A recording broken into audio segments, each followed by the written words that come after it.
SG Consultancy Services. Study MBBS in Russia, Philippines, Uzbekistan.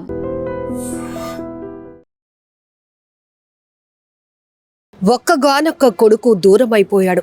దేవుడా, ఎందుకు నా కొడుకుని దూరం చేశావు అంటూ గుండెలు బాదుకుంటూ నా కడుపు కోత ఎవరు తీరుస్తారంటూ రోధిస్తున్న ఓ కన్న తండ్రికి సంబంధించిన వీడియో సోషల్ మీడియాలో వైరల్ అవుతోంది.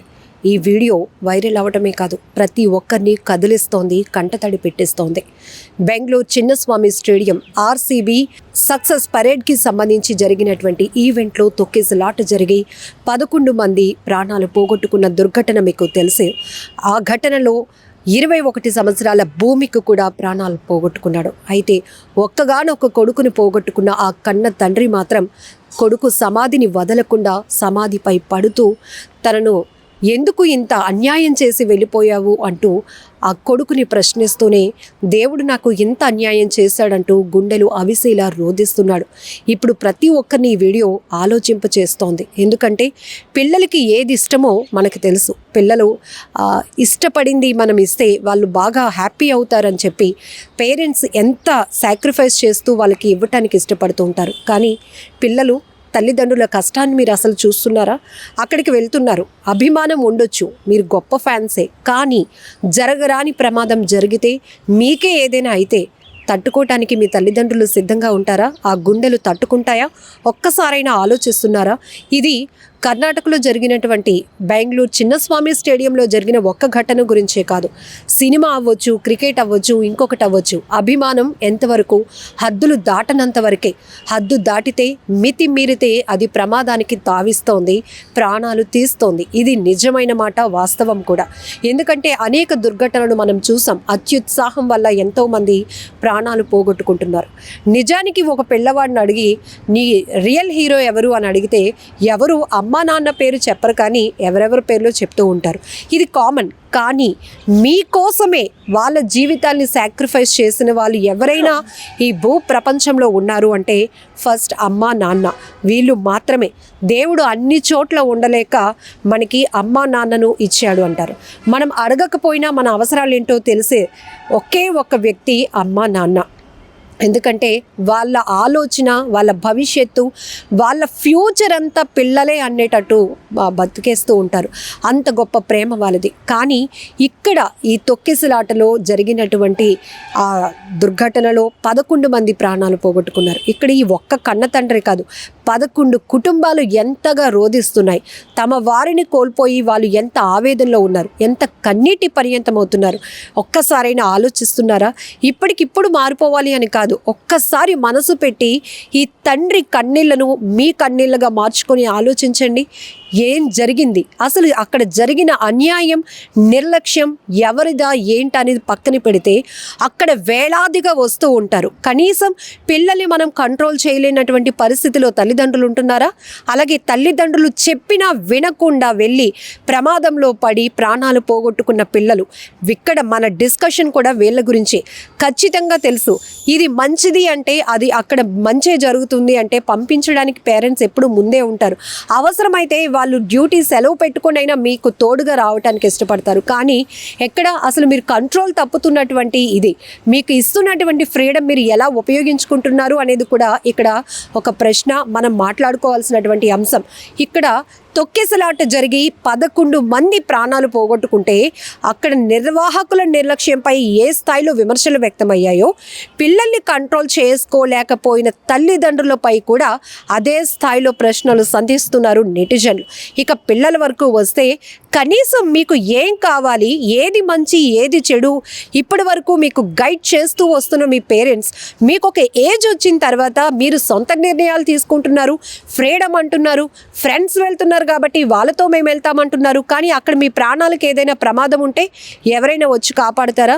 మిమ్మల్ని కోల్పోతే మీ తల్లిదండ్రులు ఆ కడుపు కోత తీర్చలేనిది. ఎవరు ఎన్ని మాటలు చెప్పినా మిమ్మల్ని తిరిగి అయితే వాళ్ళకి ఇవ్వలేరు. ఇక్కడ ఈ తొక్కిసలాటలో చనిపోయినటువంటి భూమికి కన్న తండ్రి కూడా కన్నీళ్లు పెట్టుకుంటూ చెప్తున్న మాటలు ఇవే. నా కొడుకుని పోలీసులు రక్షించడానికి ఊపిరాడలేనటువంటి పరిస్థితులు, తొక్కిసలాటలో చిక్కుకుపోయినటువంటి నా కొడుకుని వాళ్ళు తోడు పట్టుకు పరిగెత్తుకుంటూ పోలీసులు ముందుకు తీసుకెళ్ళిన అంబులెన్స్ అక్కడ రెడీగా లేకపోవడం వల్ల నా బిడ్డ ప్రాణాలు వదిలేశాడు. దేవుడా, నా కొడుకుని ఎందుకు నాకు దూరం చేశావు అంటూ ఆ సమాధి వద్ద ఆయన రోధిస్తున్నాడు.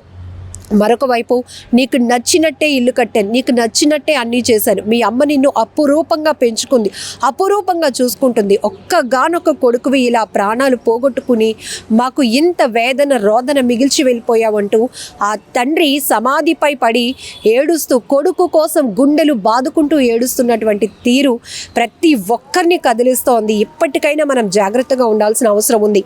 ఇది ఒక ఘటనే కాదు, చాలా చాలా సరదాతో వెళ్ళి ప్రమాదంలో పడి ప్రాణాలు పోగొట్టుకుంటున్న ప్రతి పిల్లల యొక్క కథ, కన్నీటి గాథ ఇదని చెప్పొచ్చు. అక్కడ వీళ్ళు ప్రాణాలు పోగొట్టుకున్నది ఒక్క క్షణంలో కావచ్చు, కానీ జీవితాంతం మీకోసం ఏడుస్తున్న మీ కన్న తల్లిదండ్రుల కన్నీళ్లు మాత్రం ఎవరు తొడవలేరు. ఇది మాత్రం గుర్తుపెట్టుకోండి. ఈ సమ్మర్ సీజన్లో ఎంతమంది పిల్లల ప్రాణాలు పోయాయి అంటే చెప్పడానికి మాకు కూడా మాటలు రావటం లేదు. బీచ్కి వెళ్తారు ఫ్రెండ్స్తో, అక్కడ అవుట్ ఆఫ్ కంట్రోల్, ఒకరి మాట ఒకరు వినరు, ఒకరిని చూసి మరొకరు అందులో సరదాలో మునిగిపోతారు, ప్రమాదంలో పడిపోతున్నారు. కాపాడే వాళ్ళు ఉంటారా అంటే ఉండరు. ఇక్కడ తల్లిదండ్రులకి ఫోన్ వస్తుంది, మీ పిల్లాడు ఇలా ఈతకని వచ్చి స్నానానికి దిగి మునిగిపోయాడు, చనిపోయాడని. అక్కడ వాళ్ళు గుండెలు బాదుకుంటూ మీ దగ్గరికి రావాలి. మీరు నిర్జీవంగా అంటే మీ మృతదేహాల వద్ద వాళ్ళు పడి ఏడవడం తప్ప మిమ్మల్ని వాళ్ళు మళ్ళీ ఎలా పొందాలో కూడా తెలీదు. కేవలం దేవుణ్ణి ఎందుకు ఇలా మా బిడ్డల్ని దూరం చేశావు అంటూ నిందిస్తూ ఏడవడం తప్ప ఏమీ చేయలేని నిస్సహాయమైన పరిస్థితి. ఇక్కడ ఈ కన్న తండ్రిని మనం ఒక్కసారి ఆయన పెయిన్ని ఓన్ చేసుకుందాం. ఆయన చేసింది కూడా తప్పే. ఎందుకంటే అలాంటి బిగ్ ఈవెంట్స్కి ఏ స్థాయిలో జనం వస్తారో తెలుసు, ఏ స్థాయిలో ఫ్యాన్స్ వస్తారో తెలుసు. అక్కడికి వచ్చిన వాళ్ళు కంట్రోల్లో ఉంటారో ఉండరో పిల్లలకు తెలియకపోవచ్చు, కానీ పెద్దవాళ్ళుగా మనకి తెలుసు. అక్కడికి వెళ్తే పిల్లవాడు మళ్ళీ తిరిగి సేఫ్గా వస్తాడా, అక్కడికి వెళ్ళటం కరెక్టైనా, మనం వాళ్ళని ఎంతవరకు కంట్రోల్లో పెట్టుకోగలుగుతాం.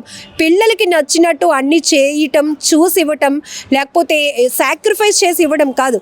ముందు వాళ్ళని మనం రక్షించుకోలేనటువంటి పరిస్థితిలో ఉంటే ఎవరిని నిందించి ఏం లాభం అనేది కూడా ఇక్కడ మరికొంతమంది అభిప్రాయాలు వ్యక్తం చేస్తున్నారు. ఏదేమైనా ఈ దుర్ఘటన చాలా బాధాకరం. బట్ ప్రస్తుతం సోషల్ మీడియాలో ఈ తండ్రి రోదన, తండ్రి కన్నీటి గాథ చూసిన ప్రతి ఒక్కరూ మాత్రం గుండెలు వణుకుపోతున్నాయి. ఎందుకంటే ఇంత దుఃఖాన్ని వాళ్ళు దిగమింగుకొని ఎలా ముందుకు వెళ్ళగలుగుతారు అనేది కూడా ఒక ప్రశ్నే.